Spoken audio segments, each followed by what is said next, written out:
Yo, what's going on, guys?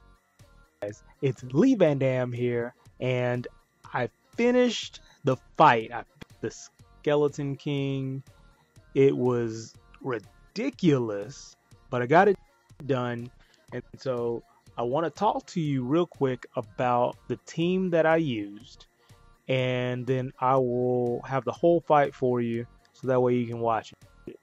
The fight is long, it's slow and steady. I take the first half of the fight to get both of the espers out of the way, and I really inch my way towards victory. And so you'll probably want to skip around during the fight, and that's fine.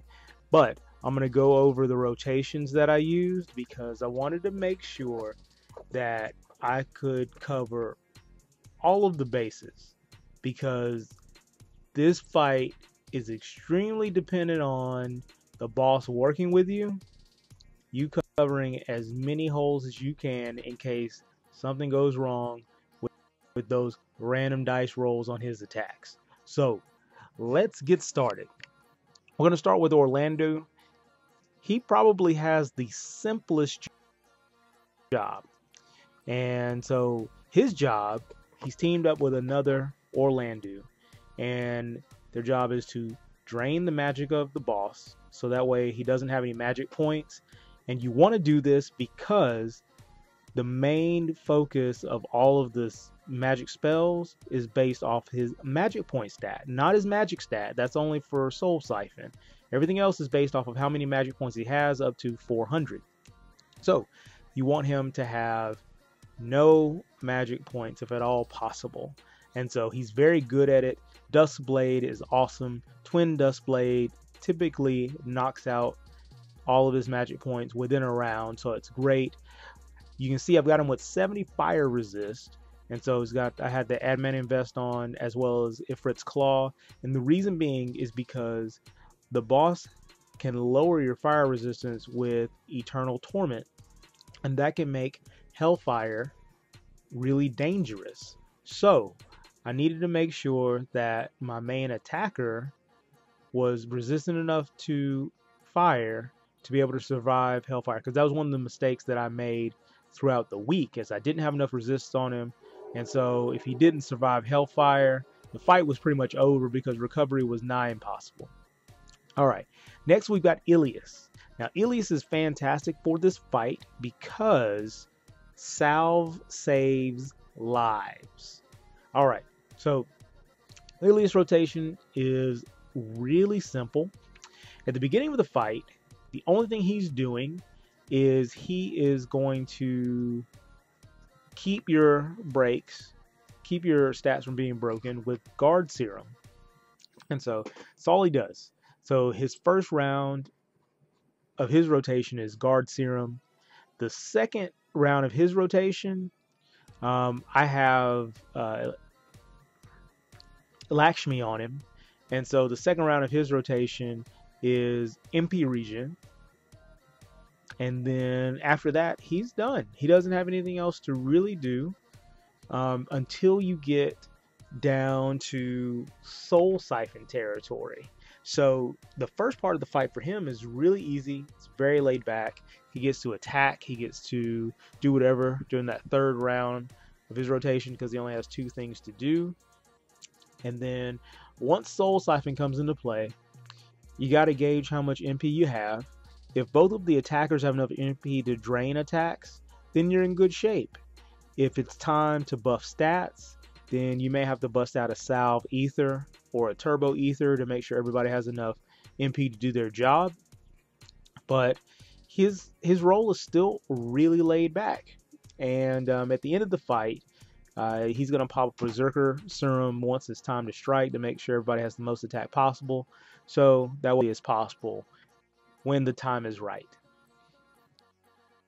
Alright, he also cast the Lakshmi Esper so he can finish the quest for me.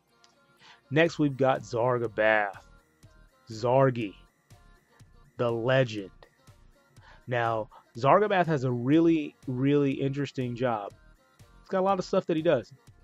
So, rotation is going to be boosting your stats, and so he's going to use Arcadian Light. Now, Arcadian Light not only boosts your stats, which is great, but it also gives you resistance to confusion. So his rotation is important because as long as his buff is always up, you're immune to confusion, which comes from horror. So if you don't have confusion to worry about, this fight is a lot easier.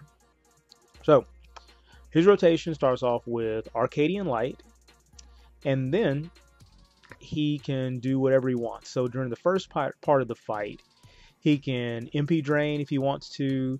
He can cast damage reduction with Word of Law, and he can do whatever he wants. He's going to get a lot of damage off of counters because he is the target for Illusionist Nicole. So mine is built specifically for a lot of evade, and so 5, 45, 55, 60. So he's at 80% evade and 50% counter. So actually 50% counter, and then he's got another 15% for a different counter. So he's going to counterattack a lot. He's going to evade a lot. And so that's why he's the one who's taking the Wailing Swipe with the AoE cover from Illusionist Nicole. Got him hooked up with Durandal, so that way he gets the bonus damage from Light. Got Undead Killer on him, so he gets the bonus damage from Undead Killer as well. And I forgot to say for Orlando, I have him with Undead Killer, the Materia, and he's hooked up with Odin as well, who has his own Undead Killer. So that way, along with the light weapon Excalibur, he's doing as much damage as he possibly can.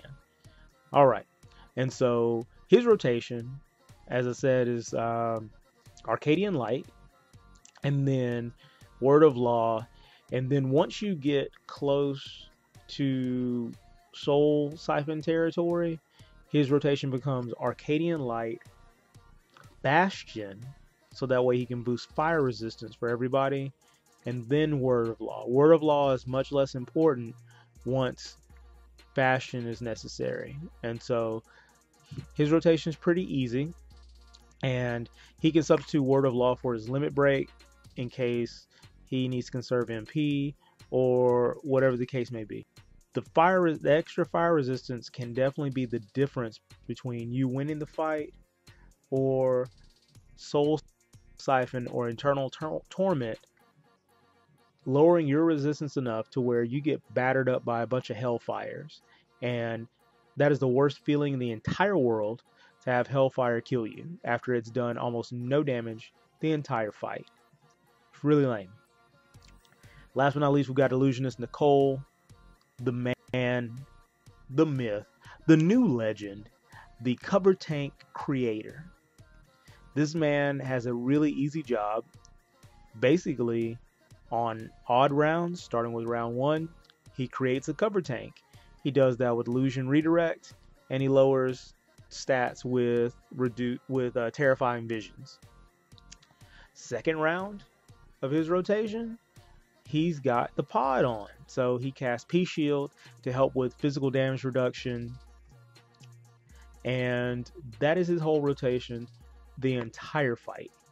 He doesn't do anything else, because since the Peace Shield is just physical damage reduction, it stacks with Word of Law, it stacks with Zargabaz's Limit Burst, so it gives a huge amount of damage reduction versus Wailing Swipe, and really makes it very easy to mitigate everything. Oh, and I forgot to mention that Zargabaz also is able to spot heal MP during the first part of the fight when it's not necessary for him to cast Bastion. And so that helps out a lot. And so that's the entire team. The only other addition to this is an Orlando friend, so that way I can chain and deal some damage. And so that's the whole setup. I've got the whole fight lined up for you, so that way you'll be able to see it from start to finish. You know, everybody's got their rotation, so you'll notice in the fight it is really boring until the end, because everybody's just got their job and that's all they do. Let me know how you did the fight. Let me know how you conquered this beast, because this fight could be very irritating if the swing of attacks didn't go your way. and so I had to make sure to cover my bases because that it got really rough for me. But let me know down in the comment section below how you covered the fight. I know we don't wanted to post this just to let you know how I did it, and I hope you enjoy the fight. Really do. I always appreciate you coming by. Until next time, this is Lee Van Dam. You take care. God bless. Please share this. Help everybody level up with Lee Van Dam. Let's have a good time with this. All right. Here's the fight.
Getting yelled at. I'm coming.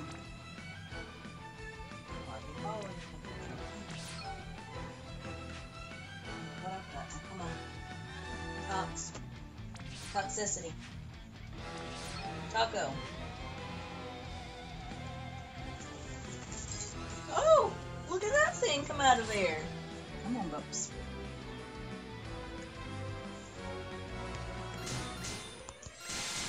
Taco.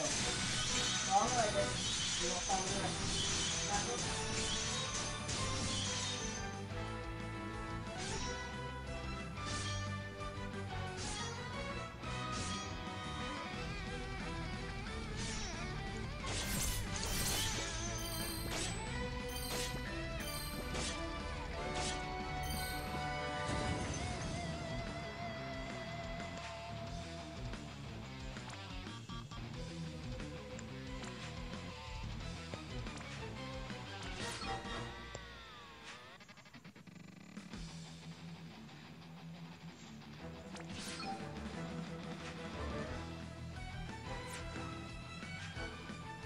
Don't interrupt.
I think you'll die if you go.